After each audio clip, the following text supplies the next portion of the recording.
लोगों ने high court में दाखिल किए या recently election commission of Pakistan के सामने दायर किए, तो अगेन सिंध हुकूमत ने अपना मौक़िफ़ अदालत के सामने भी और इलेक्शन कमीशन के सामने बड़ा वाज़ेह रखा कि हल्का बंदियों में जो भी काम हुआ है वो कानून के मुताबिक हुआ है और ये कि इलेक्शन एज़ पर शेड्यूल होने चाहिए। हमने ये भी बताया कि हम इख्तियारात के हवाले से अपने कानून के अंदर तरामीम ला रहे हैं ताकि और ज़्यादा इख्तियारात मुंतखब लोकल गवर्नमेंट के नुमाइंदों को मुंतकिल किए जा सकें। और इसके हवाले से हमारा बिल सिंध असेंबली की सिलेक्ट कमेटी में ज़ेर बहस है, जिसके अंदर हर सियासी जमात की नुमाइंदगी है, चाहे वो पीपल्स पार्टी हो, MQM हो, GDA हो, PTI हो, जमात इस्लामी हो, TLP हो, वो तमाम पार्लिमानी जमातें उस कमेटी की मेंबर हैं और वो कमेटी उन कवानीन के ऊपर बात कर रही है, बहस चल रही है। और हमने बताया कि इख्तियारात का जो फ़ैसला करना है कानून के अंदर, उसका इलेक्शन से या हल्का बंदियों से कोई ताल्लुक़ नहीं है। तो ये जो लोग आज ये इल्ज़ाम हमारे ऊपर लगा रहे हैं कि ये इलेक्शन हमने डिले कराया, मुलतवी कराया है, मैं उनके उस बयान की सख्ती से तरदीद करना चाहूँगा और ये वाज़ेह करना चाहूँगा कि हम तो इलेक्शन के लिए तैयार थे और ये लोग इतने लाइल्म हैं। अभी इनका जो सिंध का सदर है अली जैदी, जो ऐसे बात करता है ना, अली जैदी साहब ने ट्वीट किया अभी कुछ देर पहले और उस ट्वीट में उन्होंने लिखा है कि हैदराबाद में पीपल्स पार्टी ने बंदे नहीं खड़े किए और पीपल्स पार्टी को शिकस्त का सामना है हैदराबाद में, तो इसलिए इंतखाबात को मुलतवी किया है। और उन्हें नंबर बताया कि हैदराबाद से सिर्फ 88 कैंडिडेट पाकिस्तान पीपल्स पार्टी ने खड़े किए हैं। ये मैं नहीं कह रहा हूँ, अली जैदी साहब का ट्वीट है जो अभी 10 मिनट पहले उन्होंने किया है। मैं अली भाई आपको बताना चाहूँगा, पता नहीं आप किसकी सुनते हो, कुछ पढ़ लिया करो, चेक कर लिया करो।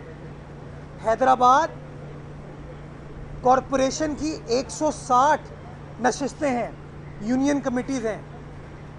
उन 160 की 160 यूनियन कमिटीज़ पे पीपल्स पार्टी ने अपने उम्मीदवार खड़े किए। उनमें से 3 उम्मीदवार को टेक्निकल बुनियादों पर उनके कागजात रद्द कर दिए गए। 157 कैंडिडेट्स उन यूनियन कमिटीज़ पे पीपल्स पार्टी के, बिलावल भुट्टो जरदारी के, आसिफ जरदारी साहब के 157 कैंडिडेट्स तीर के निशान पर मौजूद हैं।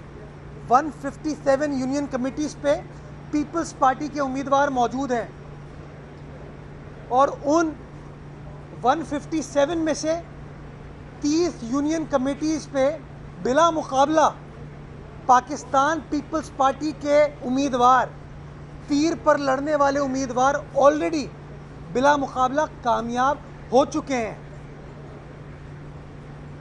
आप हम पे इल्ज़ाम लगा रहे, हमारा तो नुकसान हो रहा है। हमारी जो कैंपेन फुल फ्लो पे चल रही थी, काम हो रहा था, अवामी राब्ता मुहिम हमारी चल रही थी, अवाम के दरमियान थे। आपके लीडर की तरह नहीं कि बनी गाला में बैठे हों और स्काइप पर कौम से खिताब कर लें। हमारे लीडरान मैदान अमल में थे और आपने देखा कि सूबा सिंध के अंदर जब फ़ेज़ 1 का इंतखाब हुआ तो सिंध की आवाम ने तमाम ऑपोजिशन जमातों को रिजेक्ट किया और पाकिस्तान पीपल्स पार्टी के उम्मीदवारों को, बिलावल भुट्टो जरदारी साहब के उम्मीदवारों को कामयाब किया। ये रिज़ल्ट आप लोगों के सामने है। और अब जो इतवार को इंतखाबात होने थे उसमें भी कराची डिवीज़न हो या हैदराबाद डिवीज़न हो, सबसे ज़्यादा उम्मीदवार पाकिस्तान पीपल्स पार्टी ने खड़े किए थे।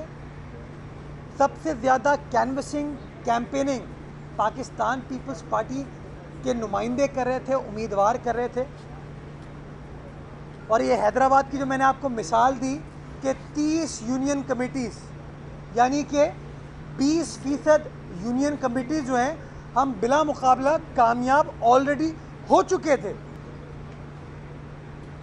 तो ये जो डिले या मुलतवी हुआ है, इसका शायद फ़ायदा आप लोग लेने की कोशिश कर रहे हैं।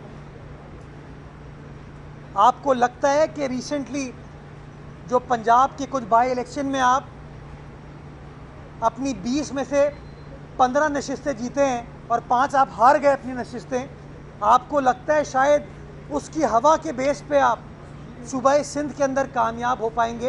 ये आपकी भूल है।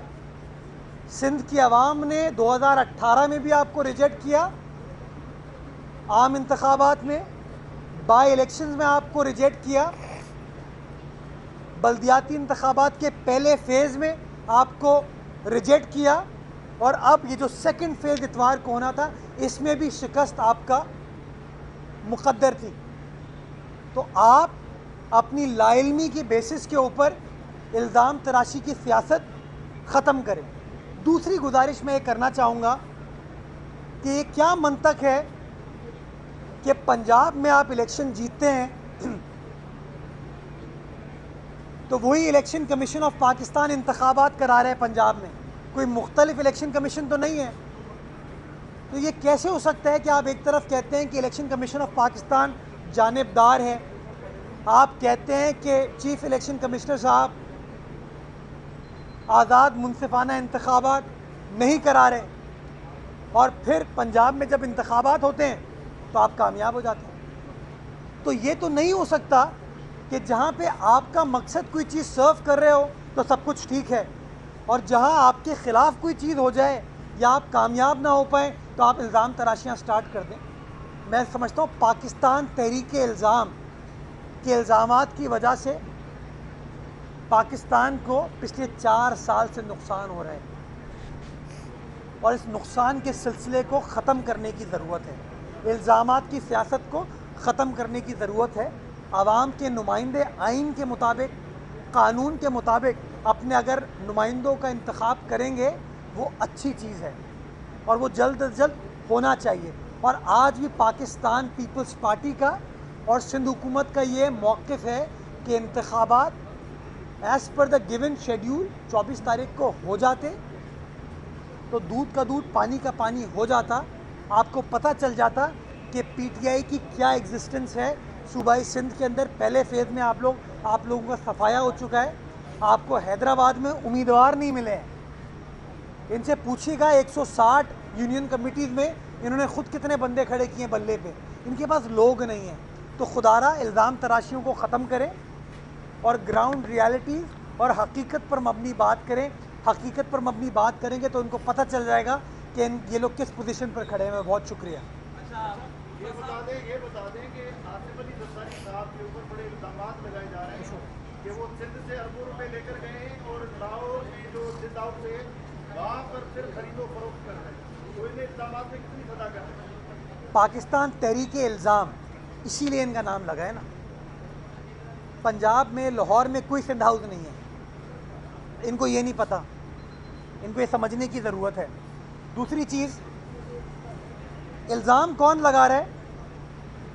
जिसके ऊपर ख़ुद चाइना कटिंग का इल्ज़ाम है, ज़मीनों पर कब्ज़े का इल्ज़ाम है, और चीज़ों के इल्ज़ामात हैं। मैं समझता हूँ कि इन लोगों को इल्ज़ामात की सियासत को अब तर्क करना चाहिए, ख़त्म करना चाहिए। इलेक्शंस एज़ पर शेड्यूल होंगे, एज़ पर गिवन टाइम होंगे, कानून के मुताबिक होंगे, आइन के मुताबिक होंगे, लोग फैसला करेंगे। ये नहीं हो सकता कि जब आपको जो चीज़ सूट करे वो ठीक है और जो चीज़ आपको सूट ना करे वो ठीक नहीं है। अगर सुप्रीम कोर्ट आपके हक़ में फ़ैसला करे या मुअज़्ज़िज़ अदालतें आपके फेवर में फ़ैसला करें तो अदालतें ठीक हैं, लेकिन अगर वही अदालतें वो फ़ैसला करें जो कि आपके मौक़िफ़ के ख़िलाफ़ जाता है तो अदालतों को आप जानिबदार करार देते हैं। इलेक्शन कमीशन आपके हक़ में फ़ैसला करे तो बिल्कुल ठीक है। 4 साल से केस ज़ेरे इल्तिवा, इसका फ़ैसला नहीं आ रहा, वही इलेक्शन कमीशन ऑफ पाकिस्तान, तब ठीक है वो। लेकिन अगर election commission of Pakistan foreign funding case सुनता है और फ़ैसला करता है तो वो ख़िलाफ़ हो जाते हैं आप उसके। तो मैं समझता हूँ कि इल्ज़ामात की सियासत से बाहर निकलें। हम सबको इस बात का तयन करने की ज़रूरत है कि इस मुल्क को आइन के मुताबिक चलने की ज़रूरत है, और आइन के मुताबिक जब चलेगा तो ये तमाम चीज़ें क्लियर कट होंगी। इमरान खान साहब को घर भेजा गया आइन के मुताबिक। majority of the National Assembly ruled against, voted against Imran Khan साहब, hence he had to leave the Prime Minister office. बोजदार साहब को आपने खुद हटाया, हमने नहीं हटाया, आपने घर भेजा। हमजा शहबाज साहब इलेक्ट हो गए, आपके लोगों ने आपकी सियासी जमात से किनारा कशी इख्तियार की, अदालत इन्वॉल्व हुई, अदालत ने फैसला कर दिया। कल 22 तारीख को वज़ीर आला का चुनाव होगा, जिसके पास मेजॉरिटी होगी वो मेजॉरिटी के मुताबिक वज़ीर आला बनेगा, लीडर ऑफ द हाउस बनेगा। जिसके पास मेजॉरिटी नहीं होगी वो लीडर ऑफ द हाउस नहीं बनेगा। लेकिन ये नहीं हो सकता कि आप असेंबली के अंदर घेराव करें, लोगों का मार पिटाई करें। पिछली बार आपने देखा था किस तरीके से डिप्टी स्पीकर के साथ इन लोगों का रवैया था, मार पिटाई की गई थी कस्टोडियन ऑफ द हाउस के साथ। तो मैं समझता हूँ ये धौंस की सियासत ख़त्म होनी चाहिए और चीज़ों को मेरिट पर कानून के मुताबिक चलने की ज़रूरत है। जी सर, ये बता दीजिएगा बैठक साहब, सुप्रीम कोर्ट ने आपको 6 महीने पहले, 8 महीने पहले कहा हुआ है कि घरजाली कानून बनाए। ये इतना टाइम क्यों लगा इस कानून बनाने में? कोर्ट रुकावट था, तो दूसरा शादमान नाले वाला लड़ाई था। अच्छा, सुप्रीम कोर्ट ने हमें बिल्कुल नहीं कहा कि आप कानून बनाएं, ये बिल्कुल गलत बात है। सुप्रीम कोर्ट कहती है कि इलेक्शन होने चाहिए लोकल गवर्नमेंट के, और हम आज भी कहते हैं इलेक्शन होने चाहिए। कानून साजी असेंबली का डोमेन है, और असेंबली ने फैसला किया, हुकूमत ने फैसला किया कि हम अपने कानून को इस तरीके से तब्दील करके बेहतर बना सकते हैं, और वो हम चाहते हैं हम पास करा लेते हैं। हमने कहा नहीं, आप कमेटी में लेके जाएं, पॉलिटिकल डायलॉग करें, जो पॉलिटिकल पोलराइजेशन को ख़त्म करके कंसेंसस बिल्ड करके नया कानून पास कराएं। उस हवाले से असेंबली की सेलेक्ट कमेटी के अंदर मामला ज़ेर बहस है। तो हम पॉलिटिकल हालात को साजगार बनाने की कोशिश कर रहे हैं, और हम चाहते हैं कि ऐसा कानून है जिसके ऊपर हर किसी को कॉन्फिडेंस हो। जो शादमान नाले वाला वाक़या है वो बड़ा अफसोसनाक वाक़या है।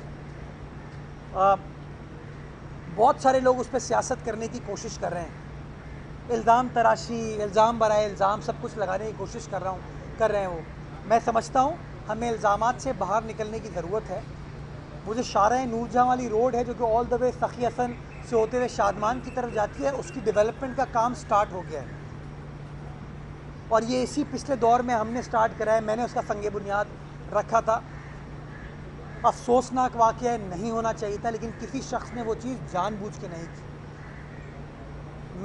मैं उस वालिद के साथ दिली हमदर्दी रखता हूँ, उस ख़ानदान के साथ दिली हमदर्दी रखता हूँ, लेकिन मैं ये बताना चाहूँगा जो भी लोग इसके ऊपर पॉलिटिकल पॉइंट स्कोरिंग कर रहे हैं कि किसी ने ये चीज़ जानबूझ के नहीं की है। हमें इस्लाह करने की ज़रूरत है, चीज़ों को बेहतर बनाने की ज़रूरत है, और बेहतरी के हवाले से उस इलाके में काम स्टार्ट हो चुका है। 2 महीने पहले काम स्टार्ट हो गया था। नाला भी वापस बन रहा है, सेवरेज भी बन रही है, और सड़क भी वापस बनाई जा रही है। ये करके मैं आपके पास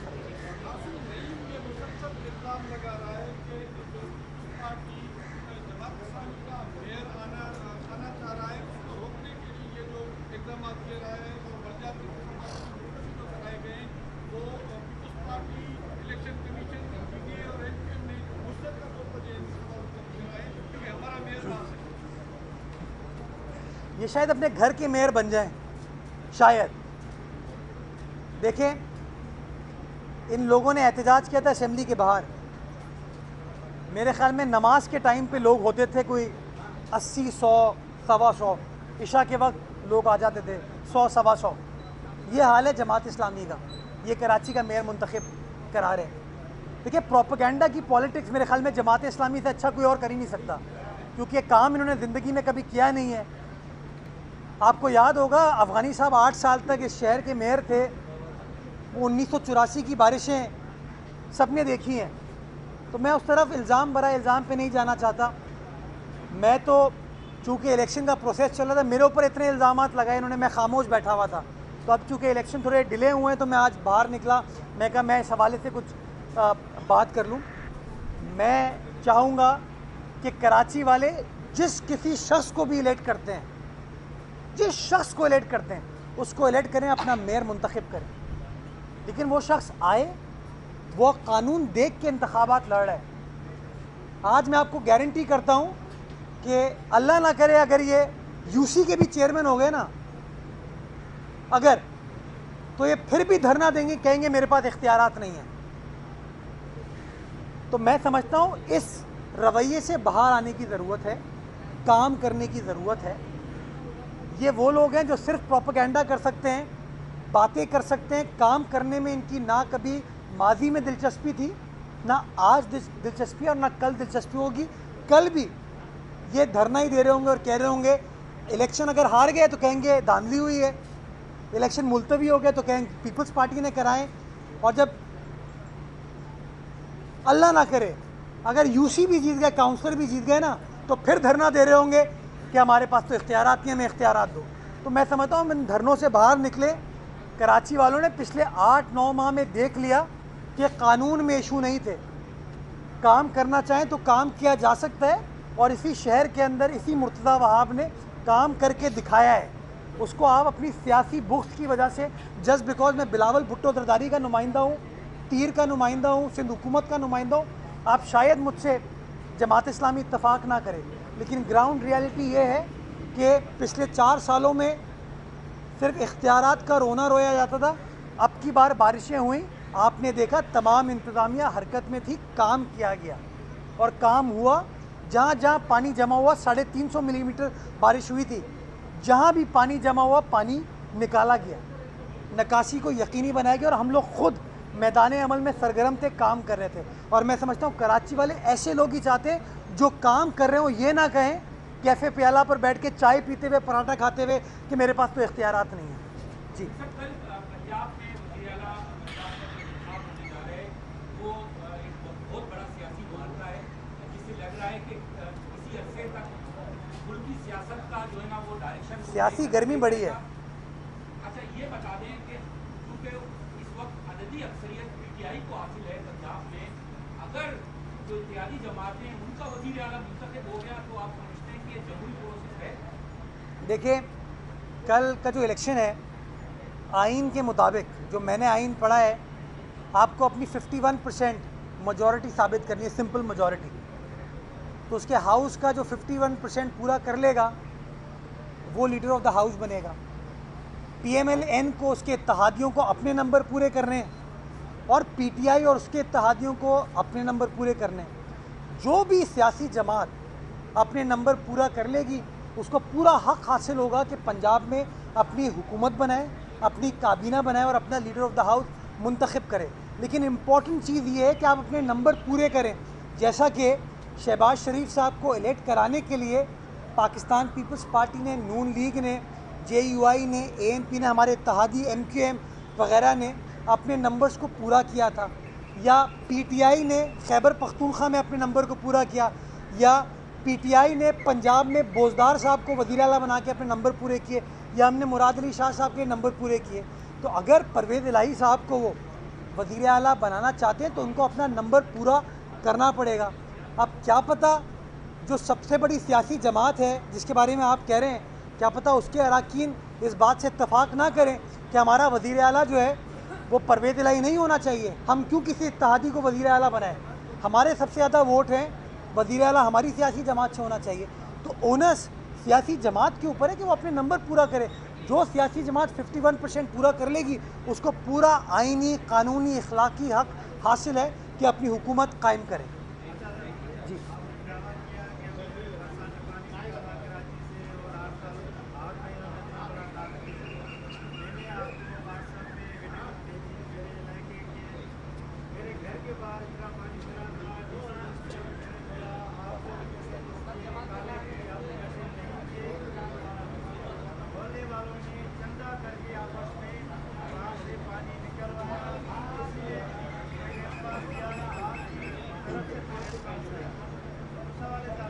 आपको तनकीद का पूरा हक हासिल है, आप तनकीद कर सकते हैं। बड़े एहतराम के साथ मैं आपको बताना चाहूँगा कि कराची के किस किस मकामात पर किस किस तरीके से काम हुआ और काम किया गया, लोगों ने अप्रिशिएट किया। आप उससे डिसएग्री करते हैं, आपको पूरा हक हासिल है, आप आपका हक है। आपका हक है, आप डिसएग्री करें, लेकिन मेरी गुजारिश ये है कि लोगों ने देखा है माजी के मुकाबले में बहुत बेहतर काम हुआ और इंशाल्लाह बेहतरी का जो सिलसिला है ये इसी तरीके से जारी और सारी रहेगा। बहुत शुक्रिया। पाकिस्तान जिंदाबाद।